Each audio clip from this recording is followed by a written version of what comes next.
திருக்கோயில் சுற்றி திருவனம் வருவோர்க்கு தருவாயே வெற்றி.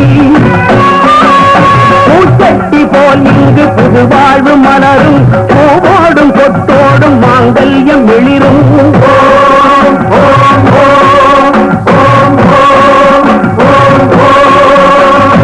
ஆகாயம் முதலான ஐம்பூதம் நீயே, ஏகாந்த வெளியில் நடத்திய திகின்றமாயே. கடல் மீது நடைபோடும் அடியார்க்கு நிழலே, கடல் மீது நடைபோடும் அடியார்க்கு நிழலே, தினந்தோறும் அருள்கின்ற தயவான பொருளே. ஓம் சக்தி ஓம் சக்தி ஓம் சக்தி ஓம் சிவசக்தி பரசக்தி நவசக்தி ஓம். ஓங்காரி ஆங்காரி அலங்காரி ஓம், கருமாரி சுகுமாரி கோமாரி ஓம். ஓம் ஓம் ஓம் ஓம் ஓம் ஓம்.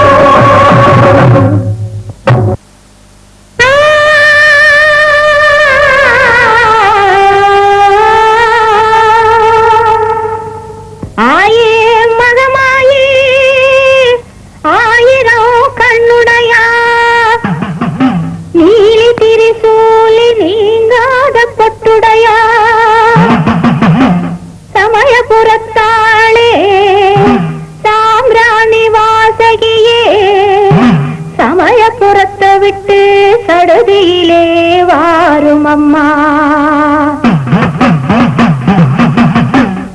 மாயே மகமாயே மணி மந்திர சேகரியே, எங்க ஆயே உண்மையானவளே ஆஸ்தான மாறிமுத்தே. மாயே மகமாயே மணி மந்திர சேகரியே, எங்க ஆயே உண்மையானவளே ஆஸ்தான மாறிமுத்தே.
மாயே மகமாயே மணி மந்திர சேகரியே, எங்க ஆயே உமையானவளே ஆஸ்தான மாறிமுத்தே.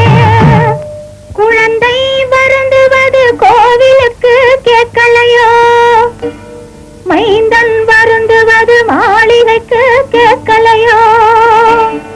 ஏழை குழந்தையம்மா எடுத்தோர்க்கு பாலனம்மா, உன் தாளை பணிந்து விட்டான் தயவுடனே காரும் அம்மா.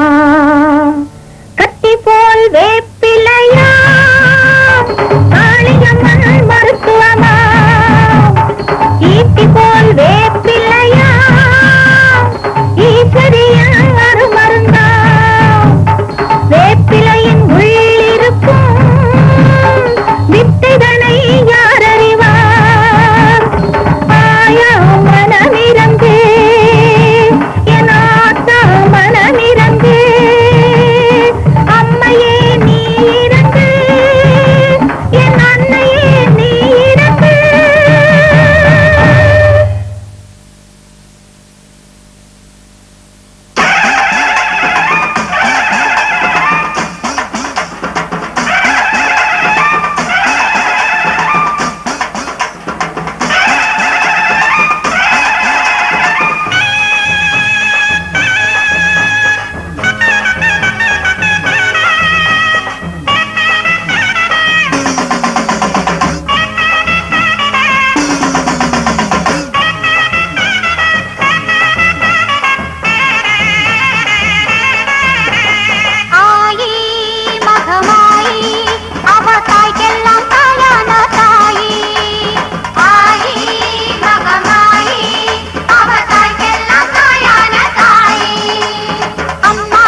விபீஷணன். இந்த 4 பேர்லயும் இந்த 2 பேருக்கு ரொம்ப சிறப்பு. யாரு? ஜடாயுவும் ஆஞ்சநேயனும் சுயநலமற்ற சேவை. சுக்ரீவனும் விபீஷணனும் கொஞ்சம் சுயநலத்தோடு சேவை செய்தார்கள். இப்படித்தான் ஒரு ஊர்ல நானே ராமகாவியத்துல சுந்தரகாண்டம் பேசிட்டு இருந்தேன். ராமனுக்காக செய்த சேவைகள் 4 பேர் அதிகமாக செய்த சேவைகள். அதுல ஆஞ்சநேயனும் ஜடாயும் சுயநலமற்ற சேவை செய்திருக்கிறார்கள். சுக்ரீவனும் விபீஷணனும் சுயநலமோடு சேவை செய்திருக்கிறார்கள் சொன்ன ஒரு பெரிய சண்டைக்கு வந்தார். எப்படி சொல்லலாம்? அப்படி எப்படி தெரியுது? சுயநலம் எங்க அங்க இருக்குதுன்னு கேட்டார். சுக்ரீவன் தன் அண்ணனுக்கு பயந்து கானகத்தில் மலையில் எரிஞ்சான். அதனால் ராமபிரானோடு உடன்படிக்கை எப்படி செய்யான்? அண்ணனை அசல் எனக்கு ராஜ்ய பரிபாலனம் பண்ணா நான் உனக்கு தேவியை தேடுகின்ற பணிக்கு நான் இருக்கிறேன்னு சொன்னா அதுல சுயநலம் இருக்குது. விபீஷணன் தன் உயிரை காப்பதற்காகவே வந்தவன் ராவணேஸ்வரன் இருந்து பிரிச்சு வந்தவன். என்ன சொல்லிருக்கிறேன்? அவர் சண்டைக்கு வந்தார். அப்ப நான் சொன்ன மகாபாரத கதையில துரியோதனனுடைய உடன் பிறந்தவன் விகர்ணன். பாஞ்சாலி சபதத்திலே முக்கியமான ஒரு கதாபாத்திரம் விகர்ணன். தர்மனுக்கும் தர்ம சிந்தை உள்ளவன் விகர்ணன். என்ன சொன்ன? சுயநலம் மற்றவரு செயல் நீர் என்று சொன்ன. எப்படி என்று சொன்ன? விகர்ண இந்த பாஞ்சாலியினுடைய துயில் உருகின்ற பொழுது துச்சாதன உரிகளாம் பெரியவர்கள் நிறைந்த சபையிலே துச்சாதனன் பாஞ்சாலியினுடைய துயிலை உரிகிறார். இந்த சம்பவத்தை தர்மன் தட்டி கேட்கல. பீஷ்மர் பிதாமகன் பீஷ்மர் பெரியவர் இருக்காரு, அவரும் அதை கண்டுக்கிடல. மற்றவங்க பெரியவர்கள் எல்லாம் இருக்கிறாங்க, யாருமே அதை கண்டுக்கிடல. அந்த நிகழ்ச்சியை தடுக்கல. நல்லவர் கூட்டத்தில் நல்லவன் தடுப்பதை விட கெட்டவர் கூட்டத்தில் இருந்த துரியோதனன் குடும்பத்தோட மொத்தமா எல்லாருமே கெட்டவங்க.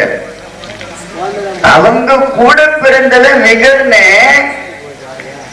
தன் அண்ணன் செய்கின்ற செயல் தவறுன்னு அந்த சபையில எடுத்து சொல்ற. பாஞ்சாலியுடைய துயிலை உரிவது தவறுன்னு சொல்ற. ஒரு மன்னனாக இருக்கின்றவன் தன் மனைவியை சூது வைத்து விளையாடுவது தவறுன்னு சொல்ற. அந்த விகர்ண சொன்னவன் சொல்லிட்டு அந்த தன் சகோதரர்களிடத்திலிருந்து பிரிஞ்சுக்கு வரல. விபீஷண ராவணேஸ்வரனுக்கு புத்தி சொன்னவன் அவன் கூட இருந்தே அவனுக்கு கும்பகர்ணன் எப்படி கூடவே இருந்து போர் செய்து மடிந்தானோ அப்படி போயிருந்தான். அவன் சுயநலம் பெற்றவன். விகர்ணன் நியாயத்தை சொன்னா சொன்னதோட இருந்துட்டா எங்கிட்டு வரல. 18 நாள் போரிலே 13வது நாள் போர்ல விகர்ணனே கொன்னாச்சு. அப்போ துரியோதனன் கூட கவலைப்படல. விபீஷணன் விம்மி அழுதான். கெட்டவர்கள் கூட்டத்தில் அற்புதமான ஒரு நல்லவன் இருந்தானே, அவனை நாம் கொல்ல வேண்டிய சூழ்நிலை ஏற்பட்டுச்சேன்னு பீம அழுதான். என்று சொன்ன சபாஸ் என்று சொன்னார் அந்த பெரியவர். உண்மையிலேயே சுக்ரீவனும் விபீஷணனும் சுயநலத்துக்கு தான் சேவை செய்திருக்கிறாங்க. நியாயத்தை சொல்லி அந்த பக்கமாவே கூடுமானவரையில் இருந்திருக்கலாமேன்னு சொன்னார். இப்படி ராமபிரான் சீதையை தேடி வருகின்ற பொழுது, சுக்ரீவனை சந்திக்க வருகின்ற பொழுது ஆஞ்சநேயனை முதலில் சந்திக்கின்றார். ஆஞ்சநேயனை எப்படி சந்திக்கிறான்னா, சுக்ரீவன் இந்த ராமனும் லட்சுமணனும் வர்றதை பார்த்து பயந்து ஓடுறான். மிகப்பெரிய புஜவலிமை மிக்க வீரர்கள் இருவர் இங்கு நாம இருக்கின்ற கானகம் பக்கமா வர்றாங்க, மலை பக்கமா வர்றாங்களே. இவர்கள் ஒருவேளை தன் தனையனுடைய ஆட்களாக இருக்கலாமோ, தன் அண்ணனுடைய ஆட்களாக இருக்கலாமோ, ஒளிந்து கொண்டு மறைந்து வாழ்ந்து கொண்டிருக்கின்ற நம்மை அதம் செய்வதற்கு அனுப்பி இருக்கலாமோ என்று எண்ணி பயந்து ஓடுறான். ஆனா சுக்ரீவனுடைய அமைச்சனாக இருக்கின்ற ஆஞ்சநேயன் ஓடுகின்ற மன்னனை தடுத்து, மன்னா இப்படி ஓடலாமா, வந்திருப்பவர்கள் யார் என்று முழுமையாக அறியாமல் ஓடலாமா மன்னா, இப்படி பயந்து ஓடுவதனால் நீ இந்த மண்ணை ஆழ்வதற்கு முடியுமா என்றெல்லாம் சொல்லி தடுத்து நிறுத்தி, நான் வேணா போய் அவங்க யாருன்னு பார்த்து வரேன்னு வந்தான். ஆஞ்சநேயன் ராமபிரானை சந்திக்கிறான். சந்திச்சு நீங்க யாருன்னு கேட்கிறான். உங்களை பார்த்தா ஒரு பெரிய சக்கரவர்த்தி திருமகனாட்டு இருக்கிறீங்க,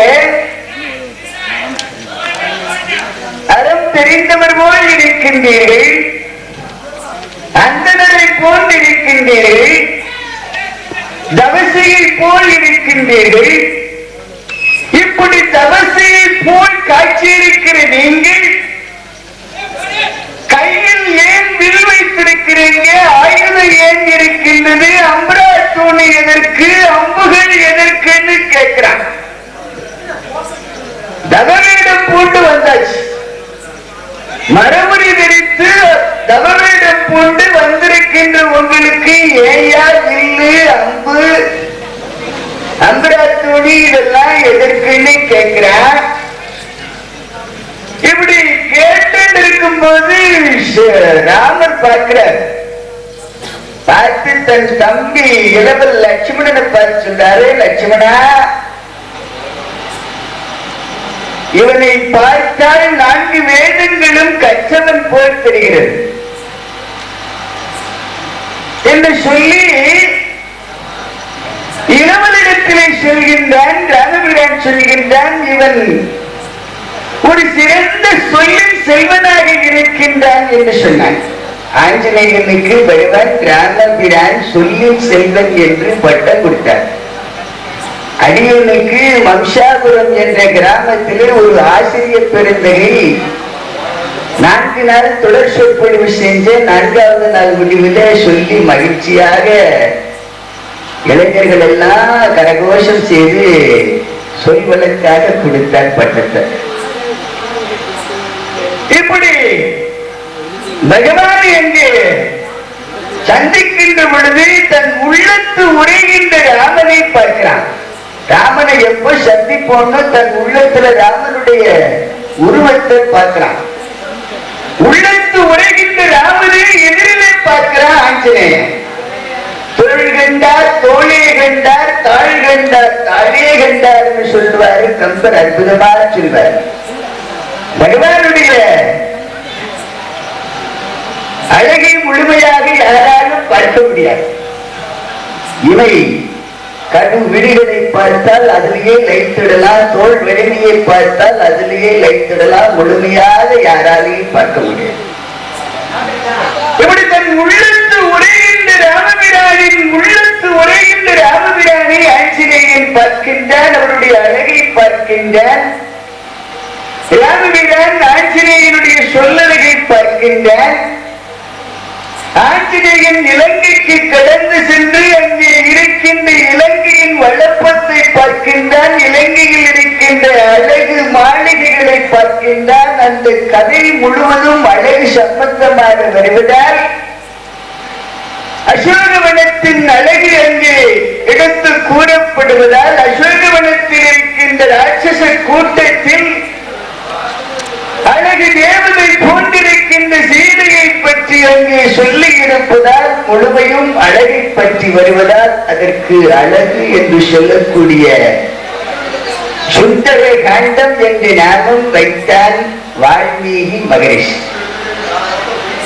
அப்பதான் இவருக்கு நிம்மதி. நம்ம பேர் எடுத்தாச்சு, நல்ல வேலை நான் சொல்லி இவர் தன் தாயிடத்துல வராரு.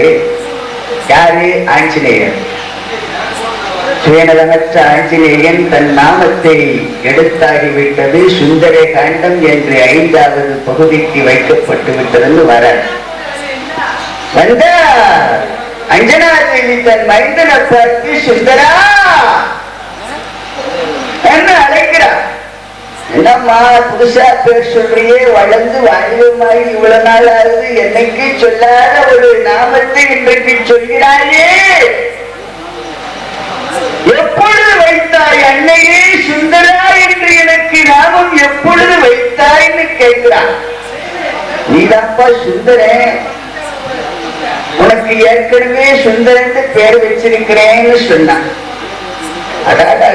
இந்த பேரு எனக்கு வச்சிருக்கிறது தெரிஞ்சா இந்த பேரையும் வச்சிருக்க விட மாட்டேன்னு சொன்னான் ஆஞ்சநேயன். அந்த அளவுக்கு தன்னலமற்ற ஒரு தியாக சுடர். ஆஞ்சநேயனுக்கு சுந்தரன் என்று ஒரு நாமமும் இருந்திருக்கின்றது என்று அவனுக்கு தெரியல. அம்மா சொல்லிதான் தெரியும். இப்படி அருமையான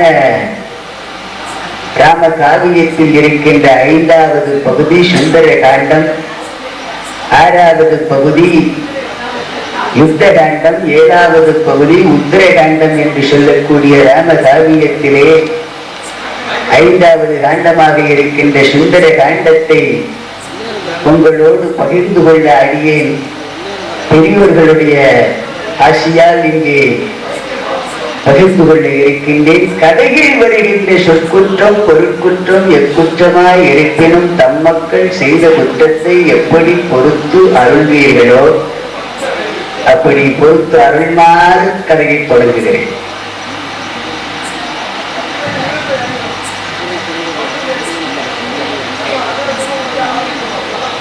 பகவான் ராமன் தன் தேவியை தேடுவதற்காக சுக்ரீவனிடத்திலே உடன்படிக்கை செய்திருந்தார். அந்த உடன்படிக்கையின்படி சுக்ரீவ மன்னன் ஒரு சில கால தாமதம், அந்த கதையெல்லாம் சொன்னா நாள் கணக்காகவும் கதைகளுடைய பகுதிக்கு மட்டும் வர்றேன். கொஞ்ச காலதாமதம் ஆனாலும் செய்து கொண்ட உடன்படிக்கையின்படி தன்னுடைய 3 கோடி வானர சைனியங்களை அழைத்துக் கொண்டு வருகின்றான் சுக்ரீவ மன்னன். கிஷ்கிந்தையினுடைய அதிபதி, வாலியினுடைய தமையன் தம்பி 3 கோடி வானர சைனியங்களோடு வந்து பகவான் ராமனிடத்திலே ஒப்படைக்கிறார். ஐயா கொண்டாந்துட்டே 3 கோடி. 3 கோடியே ஒவ்வொரு திசைக்கும் 3/4 கோடி அனுப்பலான்னு முடிவு பண்ணியாச்சு. 4 திசைக்கும் 3 கோடி படைகளை நான் அனுப்பி மூல முடுக்கெல்லாம் தேடி தேவி இருக்கிற இடத்துல கண்டுபிடிச்சு நான் ஒப்படைக்கிற சாமின்னு சொன்னேன். சொல்லி கீழ் திசை நோக்கி ஒரு படையை நியமித்து அந்த கீழ் திசை படை தளபதி என்று சொல்றான் சுக்ரீவ மன்னன். பகவானுடைய தேவி சீதா தேவியை கீழ் திசைக்கு சென்று 1 மாத காலத்திற்குள்ளாக தேடி வரணும்.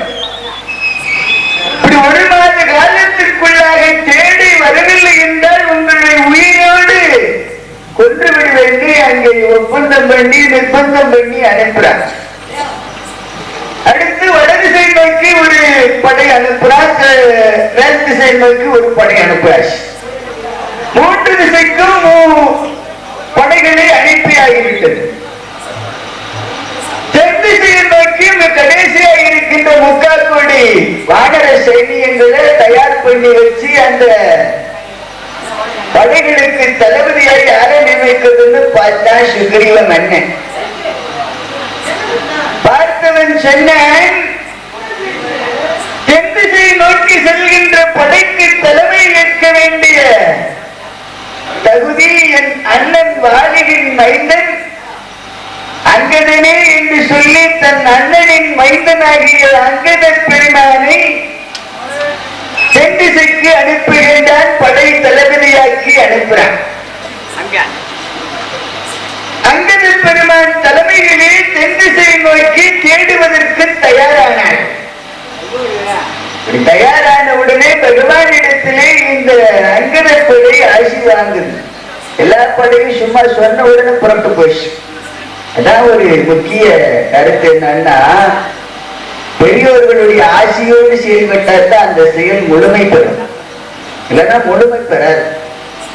3 திசைக்கு போனவன் தனக்கு இட்ட பணியை நாம முடிஞ்சா செய்ய முடியலன்னு காலத்தை கடத்து வந்துடும் யார் நினைப்புல அவன் பாட்டுக்கு போயிட்டான்.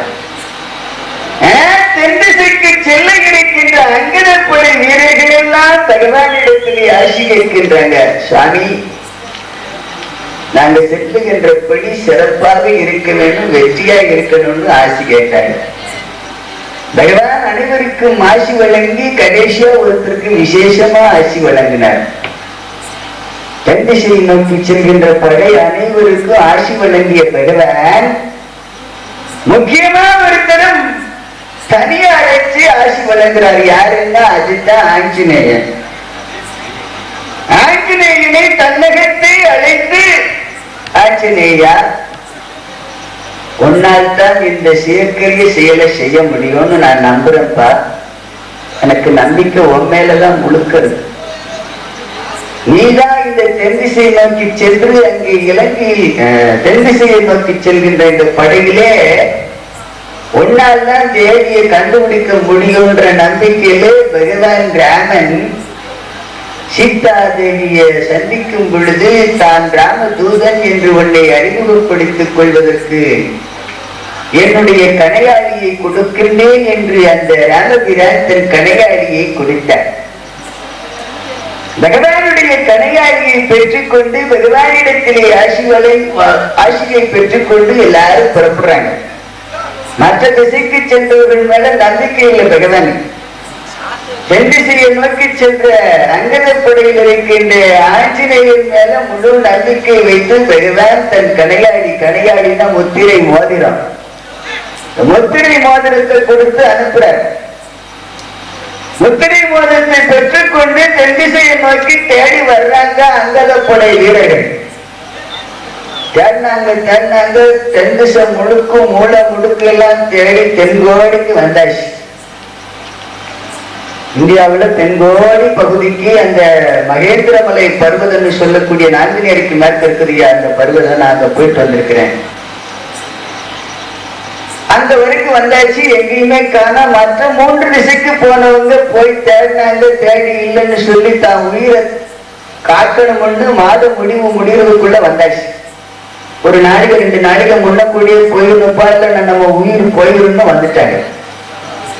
வந்து நாங்க எங்களால தேடணும், கிடைக்கல, எங்கேயுமே காணோம், முடுக்கெல்லாம் தேடியாச்சுன்னு மன்னனிடத்துல சொல்லி அவங்க உயிரை பாதுகாத்துட்டாங்க. ஆனால்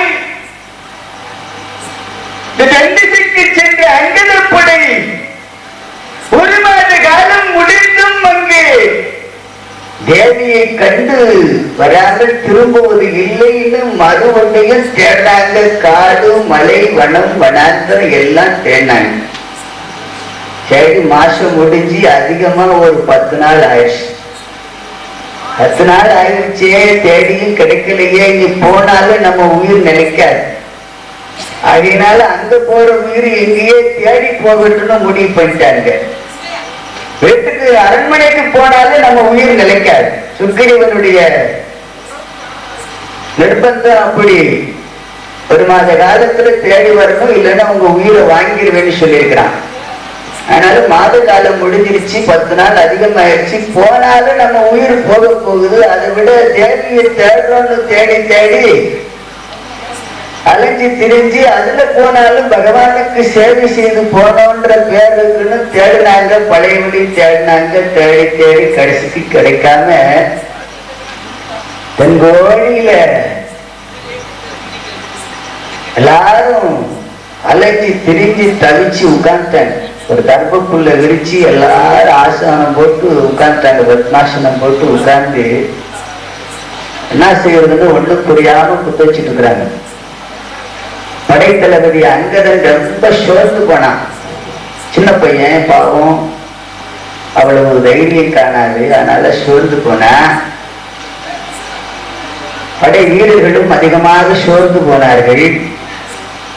உண்பதற்கு உணவு இல்லை, கனிவகைகள் கிடைக்காமல் அங்கே கிறங்கி கொண்டிருக்கின்ற பொழுது அங்கே ஜடாயுவினுடைய அண்ணன் ஜம்பாதி அந்த மலையிலே இருந்து பார்த்தான். பார்த்துட்டு இந்த நெடுநாளா பசியில இருக்கிறான் சம்பாதி, சிறகு அந்த வயோதிகமாகி பறக்க முடியாம, இறை தேட முடியாம பசியால் வாடிக்கொண்டிருக்கின்ற அந்த சம்பாதி தனக்கு சரியான ஒரு இறை கிடைத்து விட்டது. கிறங்கி போயிருக்கிற இந்த குரங்கு கூட்டத்தை எல்லாம் கொண்டு தின்றலான்னு முடிவு பண்ணி அந்த சம்பாதி எண்ணம் கொண்டு வருது. சம்பாதியினுடைய எண்ணத்தை அறிந்து கொண்டு வானர சைனியங்கள் எல்லாம் தன்னுடைய படை தளபதி இடத்துல சொல்றாங்க, அப்பா நம்ம உயிர் போக வேண்டிய காலம் வந்துருச்சு,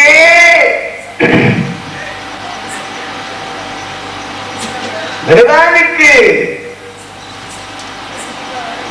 சேவை செய்ய வந்த நம் உயிர் இப்படி பிரிய இருக்கின்றன, இந்த கலிகரசனிடத்திலே நம் உயிர் மடிய இருக்கின்றனேன்னு புலம்புனாங்க. அப்போ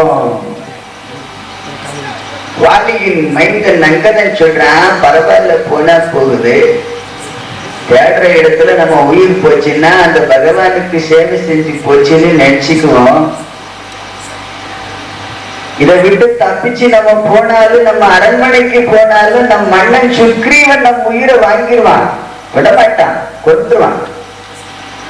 அங்க போய் சாகிறது, எங்க சாகுவோமே? ஜடாயு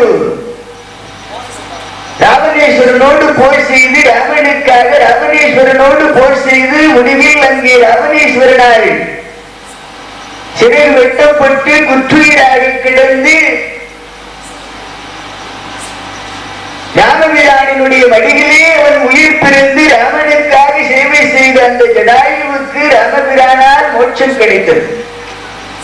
தசரத சக்கரவர்த்திக்கு கிடைக்காத ஒரு பாக்கியம் ராமபிரான் மூலமாக இந்த ஜடாயுவுக்கு கிடைத்தது என்ற ஜடாயுவினுடைய கதையை அந்த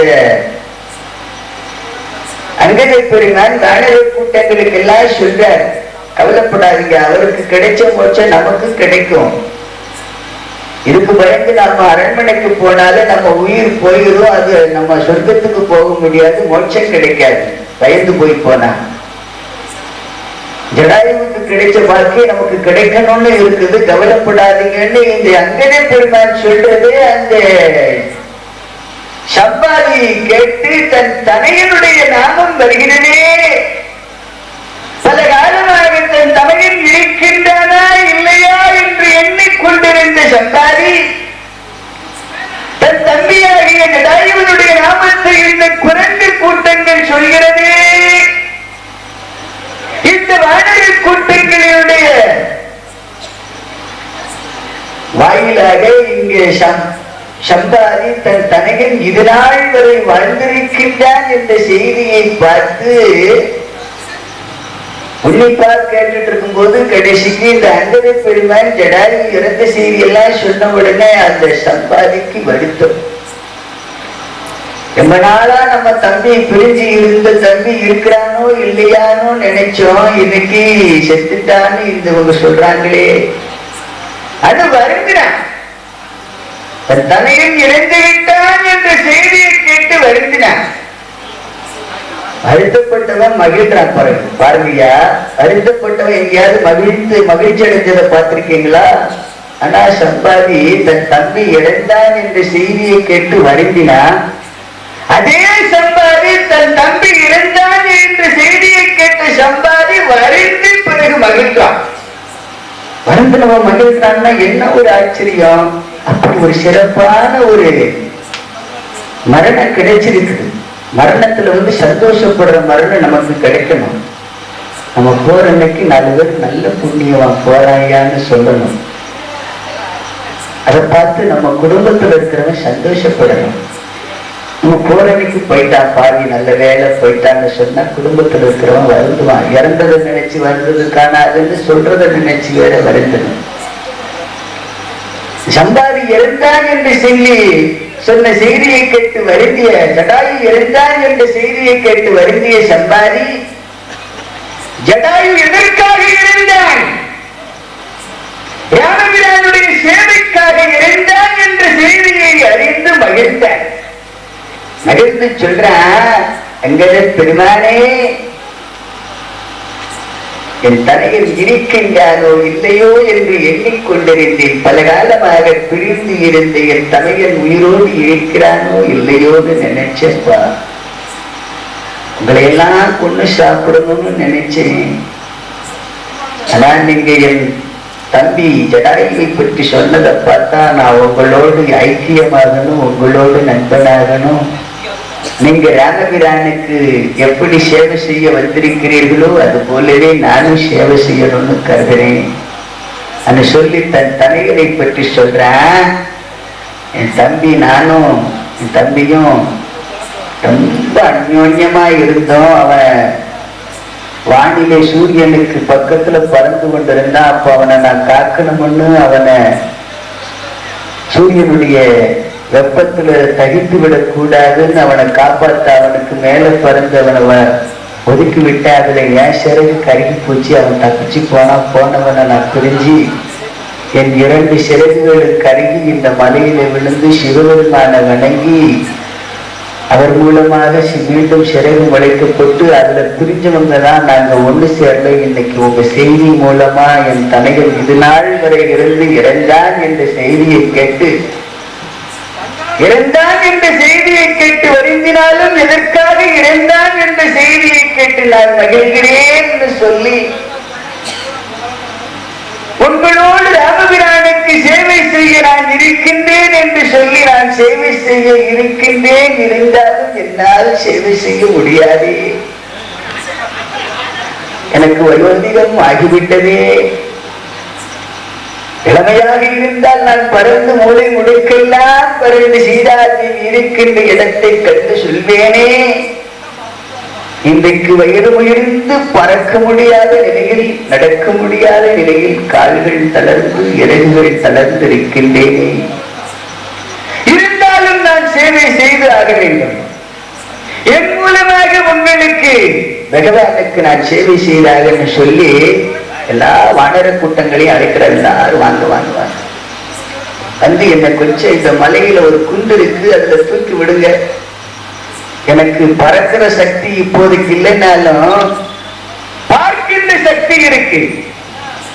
பறந்து சென்று தேவி இருக்கின்ற இடத்தை கண்டுகொள்கின்ற சக்தி எனக்கு இல்லை என்றாலும் தேவி இருக்கின்ற இடத்தை கண்டுகொள்கின்ற பார்க்கின்ற சக்தி பகவான் எனக்கு கொடுத்திருக்கிறார். பறவைகளுக்கு அதுலயும் குறிப்பா கழுகுகளுக்கு அந்த 2000 கிலோமீட்டர் தூரத்தில் இருக்கிற பொருளை பார்க்கின்ற சக்தி இருக்குன்னு சொல்றாங்க.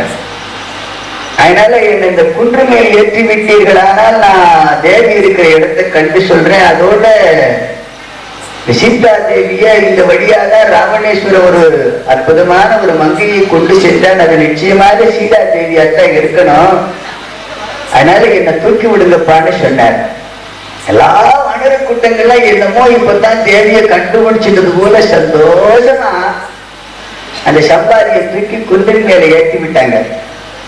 குன்றின் மேல் ஏறி நின்று சம்பாதி பார்த்தான். தென் திசையை நோக்கி பார்த்து சொன்னா, அங்கத பெருமானே, நீண்டு நெடுகடல் இருக்கின்றது. இந்த கடலை தாண்டி இலங்கை என்று ஒரு மாநகரம் இருக்கிறது. அந்த மாநகரத்திலே ராவணேஸ்வரன் நாண்டு கொண்டிருக்கின்றான். ராவணேஸ்வரன் நாண்டு கொண்டிருக்கின்ற அந்த இலங்கை மாநகரத்தில் தேவி இருக்கின்றாள் என்பது என் கண்களுக்கு புலப்படுகிறது. ஆகையினால் இந்த கடலை கடந்து சென்றால் தேவி இருக்கின்ற இடத்தை அறியலாம் என்று சொன்னேன். தேவி இருக்கின்ற இடம் ஓரளவுக்கு தெரிஞ்சு போச்சு. தெரிஞ்சாலும் சொன்னதை வச்சு நாம ஊர்ஜிதம் பண்ணி அங்க சொல்ல முடியாது. பகவான் இடத்துல சொல்ல முடியாது, சுக்ரீவன் இடத்துல சொல்ல முடியாது.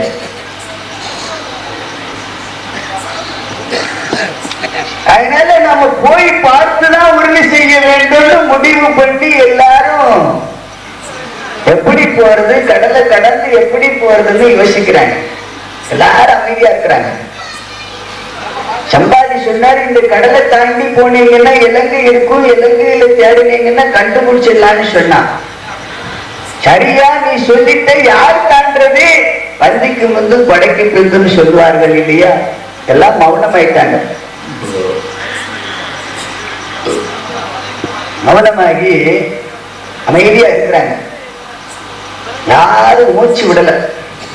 இவ்வளவு பெரிய கடல், 100 யோசனை தூரம் உள்ள கடல். 100 யோசனை தூரம் உள்ள இந்த கடலை எப்படி தாண்டதுன்னு யாரும் பதில் சொல்லாம இருக்கிறாங்க. நான் போறேன், நீ போறேன்னு யாரும் சொல்லல. அப்புறமா அமைதியாக இருந்த உடனே பார்த்தாரு, அந்த படையில வயது முதிர்ந்த ஒரு வீரர் இருக்கிறாரு, ஜாம்பவர், கரடி ராஜன். ஜாம்பவர் பார்த்தாரு, ஏன்பா எல்லாரும் இப்படி அமைதியா இருக்கிறீங்களே, என்ன விவரம்? அந்த வேலையை பார்க்கணுமே, இப்படி அமைதியா மௌனமா இருந்த என்ன அர்த்தம், யார் இதை தாண்டது, என்ன விவரம்னு கேட்கிறார். அதுக்கும் அமைதியா இருந்தாங்க. அப்ப சொன்னாரு, ஏப்பா 100 யோசனை தூரம் உள்ள இந்த கடலை தாண்ட முடியாது என்றாலும் எவ்வளவு தாண்ட முடியும் என்று ஒவ்வொருவரும் தங்களால் முடிந்ததை அளவிட்டு சொல்லுங்கள்னு சொன்னார். ஏதாவது ஒரு தூண்டுகோல் எதுவுமே நடக்காது. தூண்டுகோல் ஒண்ணு இருந்தால்தான் ஏதாவது ஒரு காரியம் நடக்கும். அதனால அங்கே ஒரு வயது முதிர்ந்த ஜாம்பவர் சொல்றார், தூண்டி விடார், ஏன்பா இப்படி மௌனமா இருக்கிறீங்க? 100 யோசனை கூட தகுந்தாது, குறை கூட கூத்தாது. 10 யோசனை தாண்டவன் சொல்லலாமா? அது பெரிய 90 யோசனை மிச்சம் இருக்கு. இவன் 10 யோசனை தாண்டி என்னையா பண்றது? சிரிக்க மாட்டாங்கடா. அவனை 10 யோசனை தாண்டுவன்னு முதல்ல சொன்னான். அடுத்தவன் சொன்னா, இவன் என்ன 10, நான் 20 தாண்டுவேன். அப்படித்தான் உசித்து விடுறாரு. யாரு? ஜாம்பவர். அப்ப சொன்னாதான் ஒருத்தருக்கு இவனை விட நாம குறைஞ்சவனா? இவனே 20 தாண்டும் போது நான் 30 தாண்டுவேன் ஒருத்தன். அவனை காற்று நான் குறைஞ்சவில்லை, நான் 40 தாண்டுவேன். 10 யோசனை என்பது 13 கிலோமீட்டர். இப்படி ஒவ்வொருவராக 10, 20, 30, 40, 50, 60, 70, 80 என்று சொல்லிக் கொண்டு வந்தார்கள். நான் 70 தாண்டுவேன், 80 தாண்டுவேன்னு சொன்னாங்க. கடைசியில ஒருத்தன் சொன்னா, அந்த படையிலேயே முக்கியமான ஒருத்தன், இந்த சேது பாலம் கட்டுறதுக்கு வந்தான் பொறுப்பான ஒரு ஆள். ராமேஸ்வரத்திலிருந்து சேது பாலம் இருக்கிறதே, அதை கட்டுறதுக்கு ஒரு உறுதுணையாக இருந்தவன், படைக்கு தளபதியாக இருந்தவன் நிலன் என்று சொல்லக்கூடிய தளபதி சொன்னா, ஐயா பெரியவரே, ஜாம்பவரே, 100 யோசனை தூரம் உள்ள இந்த கடலை நான் 90 யோசனை தூரம் தாண்டுவேன். ஆனா இன்னும் 10 யோசனை இருக்கின்றவே, நான் என்ன செய்வேன்னு சொன்னா, பரவாயில்லப்பா 90 யோசனை தாண்டுவியா? பரவாயில்ல. எல்லாரும் சொல்லி முடிச்சாச்சு. மற்றவங்க எல்லாம் சொல்லாதவங்க எல்லாம் எங்களால ஒரு அடி கூட தாண்ட முடியாதுதான். பசுமாட்டின் குழம்பு இருக்கின்ற அளவு கூட எங்களால் தாண்ட முடியாதுதான். ஆனா படைக்கு தளபதியாக இருக்கின்ற, படையை வழிநடத்துகின்ற அங்கத பெருமான் சொல்றான், வாழியின் மைந்தன் அங்கதன் சொன்னா ஜாம்பவரை பார்த்து, ஐயா 100 யோசனை தூரம் உள்ள இந்த கடலை நான் தாண்டுவேன், ஆனா திருப்பி வருவேனாங்கிறது சந்தேகம் தான். யாரு? அங்கதன். திருப்பி வருவேனான்னு சந்தேகப்படுறவன் ஏன் அதை தாண்டணும்? அங்க கிடந்துக்கிடவா, அந்த தகவல் வந்து சேருமா? அது சொன்ன உடனே ஜாம்பவர் சொன்னாரு, பரவாயில்ல, சபாஸ், சின்ன பையனா இருந்தாலும் 100 யோசனை தாண்டுவேன், திருப்பி வர முடியாதுன்னு சொல்றீங்க, ரொம்ப சந்தோஷம். ஆனாலும் நீங்க இதை செய்யக்கூடாது. படைய வழி நடத்துகின்ற வேலைதான் உன்னுடைய வேலை. இதில் யாராவது செய்ய வேண்டிய செயல் இது. நீ செய்கின்ற செயல் அல்லன்னு சொல்லி நீ பரவாயில்ல சொன்னது போதும்னு சொல்லிட்டு ஆஞ்சநேயன் ஒருத்தர் மௌனமா ஒரு வார்த்தை புத்த வச்சிருக்கிறார். பார்த்த ஜாம்பவர், எப்பா ஆஞ்சநேயா, முடியாதவெல்லாம் நான் அவ்வளவு தாண்டுவேன் இவ்வளவு தாண்டுவேன். 30 சொன்னாலும் 20 கூட தாண்ட முடியாதுயா 30ங்கிறான். 50 சொன்னவன் 30 கூட தாண்ட முடியாது 50ன்ட்டான். 90 சொன்னவன் 100 தாண்டிடுவான் 90ன்னு நின்றுக்கிட்டான். தப்பிச்சு போயிடணும்ட்டு நீ ஏன்பா பேசாம இருக்கிற? உன்னால ஒண்ணுமே முடியாதா? நீ யாரு? வாயு பகவானுடைய புத்திரன், காற்றினுடைய வேகத்தை கொண்டவன். எந்த கடல் என்ன? 100 யோசனை தூரம் உள்ள இந்த கடல் என்ன உனக்கு பெரிதா? இது போன்று 7 கடலையும் தாண்டக்கூடிய வல்லமை பெற்றவன் நீ. அப்படி வல்லமை இருந்து ஏப்பா இந்த கடலை தாண்டுவதற்கு மௌனமாக இருக்கிறாயே, என்ன காரணம்னு சொன்னார். 100 யோசனை தூரம் உள்ள கடல் உனக்கு பெரிதில்லை. 7 கடலையும் தாண்டுகின்ற வல்லமை உனக்கு இருக்கின்றது. ஏன் நீ இதை தாண்டுவேன் என்று சொல்லலன்னு ருசித்து விட்டான் பாருங்க. மேலும் சொல்றாரு, நாங்கள் ஆற்றினுடைய அம்சத்தை பெற்றவனை, ஆற்றினுடைய வேகத்தை போன்று செய்வதன் ஆற்றினுடைய வேகத்துக்கு கூட அளவு உண்டு. புயல் அடிக்கிறது ஆண்டினை 20 கிலோமீட்டர் வேகத்துல காத்து அடிக்கணுமா, 110 கிலோமீட்டர் வேகத்துல காத்து அடிக்கணுமா, 50 ரூபாய் 60 ரூபாய் 100 ரூபாய் 110 ரூபாய் அதுக்கு மேல கிடையாதுன்னு கூட சொல்லல. அளவு வச்சாச்சு. இந்த காற்றினுடைய வேகத்துக்கு கூட அளவு வச்சுதான் நீ காற்றை விட வேகமாக செல்லக்கூடிய வலிமை கொண்டவன் எப்படி சொன்னாரு? மனோவேகமாக செல்லக்கூடியவன். மனோவேக